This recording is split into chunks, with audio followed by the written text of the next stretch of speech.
Good morning વિદ્યાર્થી મિત્રો. તમે રવિન્દ્રનાથ ટાગોરનું નામ તો સાંભળ્યું છે ને? હા, સાંભળ્યું છે ને?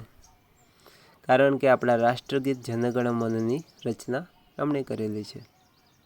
સાથે સાથે એમણે બાંગ્લાદેશના રાષ્ટ્રગીતની રચના પણ કરી છે. રવિન્દ્રનાથ ટાગોર સ્વાતંત્ર્ય પૂર્વેના કવિ, ચિત્રકાર અને લેખક છે. અને એમનું ગીતાંજલિ નામનું કાવ્ય ગ્રંથ કે જેમાં અનેક કવિતાઓનો સંગ્રહ થયેલો છે, જેને 1913ની અંદર વિશ્વ પ્રસિદ્ધ નોબેલ પ્રાઇઝ પણ આપવામાં આવ્યું હતું. પ્રસ્તુત કવિતા where the mind is without fear એ કાવ્ય સંગ્રહનો જ એક ભાગ છે. પ્રસ્તુત કવિતામાં સૌપ્રથમ આપણે એનું બેકગ્રાઉન્ડ શું છે એના વિશે જાણીશું. તો આ જે કવિતા છે એ સ્વાતંત્ર્ય પૂર્વેની કવિતા છે. એટલે કે એ સમય જ્યારે આપણો દેશ અંગ્રેજ શાસનની ગુલામીની જંજીરોમાં જકડાયેલો હતો. અને એ સમયે રવિન્દ્રનાથ ટાગોરે પોતાની કાવ્ય લખવાની કલાથી આપણા દેશના જે પણ નાગરિકો છે, સિટીઝન્સ છે, એમને જાગૃત કરવાનું, એમને વિચારતા કરવાનું, એમને દેશને આઝાદી અપાવવા માટે પ્રેરક બનાવવાનું કામ આ કવિતા થકી કરેલ છે. તો આજે આપણે આ કવિતા વિશે જોઈશું અને સાથે સાથે એ કવિતામાં રહેલો જે સામાજિક વાસ્તવિકતા છે એના વિશે પણ જાણીશું. તો સૌ પ્રથમ એની લાઇન્સ આપણે વાંચી લઈશું. Where the mind is without fear and the head is held high, where knowledge is free, where the world has not been broken up into fragments by narrow domestic walls, where words come out from the depth of truth, where tireless striving stretches its arms towards perfection, where the clear stream of reason has not lost its ways into the dreary desert sand of dead habit, where the mind is led forward by thee into ever-widening thought and action, into that heaven of freedom, my father, let my country awake. તો સૌ પ્રથમ આ જે કવિતા છે એની છેલ્લી line પરથી તમને idea આવી જશે. into that heaven of freedom, my father, let my country awake.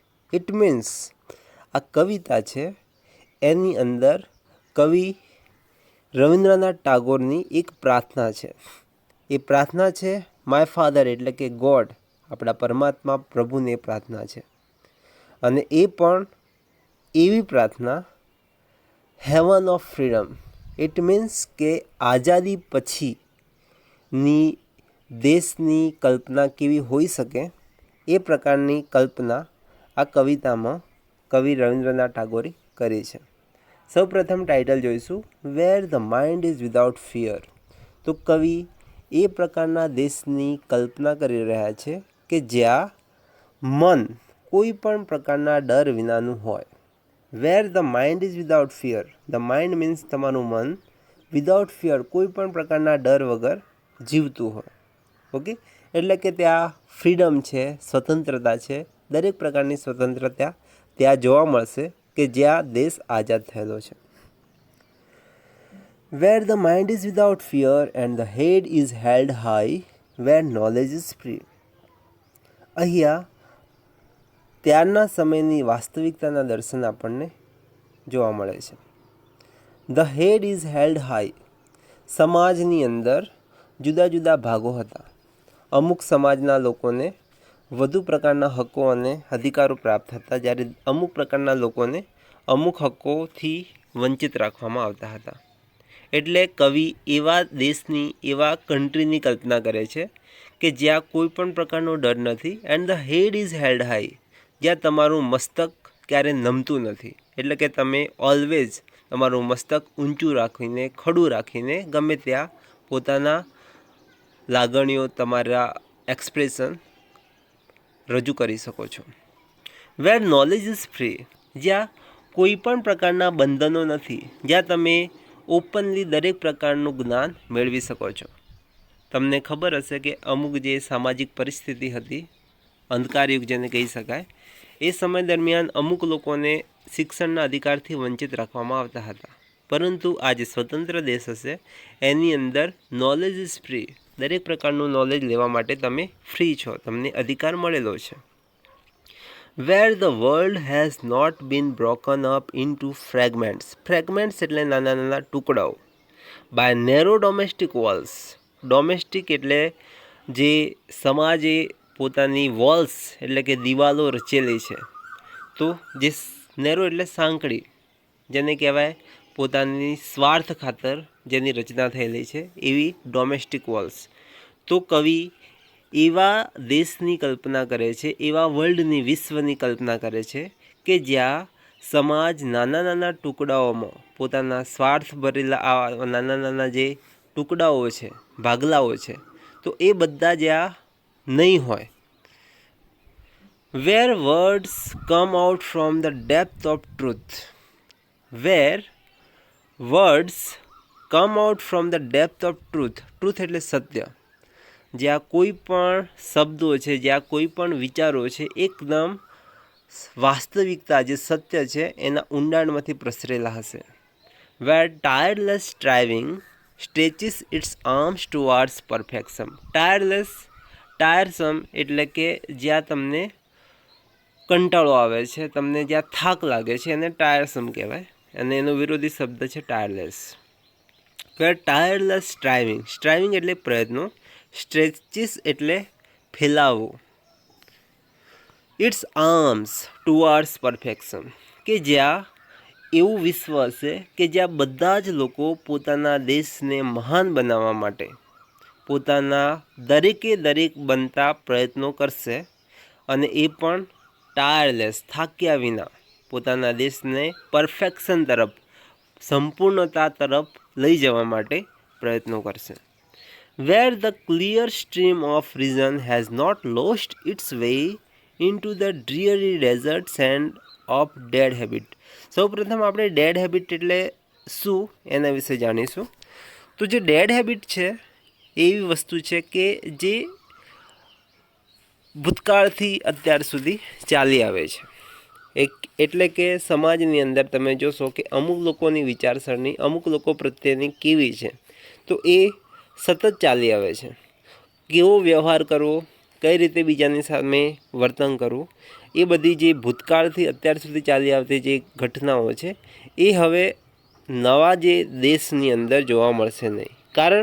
કારણ કે where the clear stream of reason means કે જે તર્ક છે, જે લોજિક છે, જે સાયન્સ છે, જે વિચાર પ્રેરક વસ્તુઓ છે, એ બધી જ વસ્તુઓનું એક સ્ટ્રીમ, ઝરણું હવે લોકોની અંદર વહેવા લાગશે.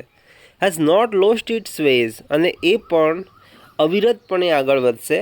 જે ક્યારે પણ નોટ લોસ્ટ ઇટ્સ વેઝ, એ ક્યારે પણ પોતાને આસપાસ ગમે ત્યાં ભટકી જવાનું નથી.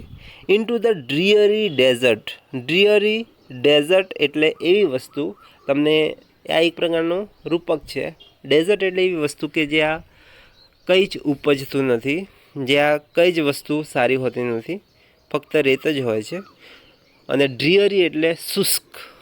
તો શુષ્ક રણ, અને એ પણ કેવું છે, it is a sand of dead habit. જે ભૂતકાળની જે આ ખરાબ વસ્તુઓ છે, આચારો છે, વિચારો છે, તો એ બધી વસ્તુઓ ભરેલું આ જે ડ્રીયરી ડેઝર્ટ છે, શુષ્ક રણ છે, એ ક્યારે પણ આવા તર્કથી સાધેલા ઝરણાને પોતે ભટકાવી શકતું નથી. Where the mind is led forward by thee into ever widening thought and action. Where the mind is led forward by thee. Thee એટલે પ્રભુ, અહીંયા લખ્યું જ છે my father. Okay, so where the mind is led forward. Forward એટલે આગળ વધાવવું, આગળ ધપાવવું, by the. તો અહીંયા પ્રભુને પ્રાર્થના છે કવિની કે મારું મન એ તારા વડે આગળ ને આગળ લઈ જવાનું છે. Into ever widening thought and action, કે જ્યાં સતત નવા નવા વિચારો અને નવી નવી ક્રિયાઓ, એક્શન, એ સતત વિકસતી જ રહે, જેથી પોતાના દેશને મહાન બનાવી શકાય. Into that heaven of freedom. Okay, તો અલ્ટિમેટલી એ પોતાના ગોલ સુધી પહોંચી જાય છે કવિ, અને કહે છે into that heaven of freedom.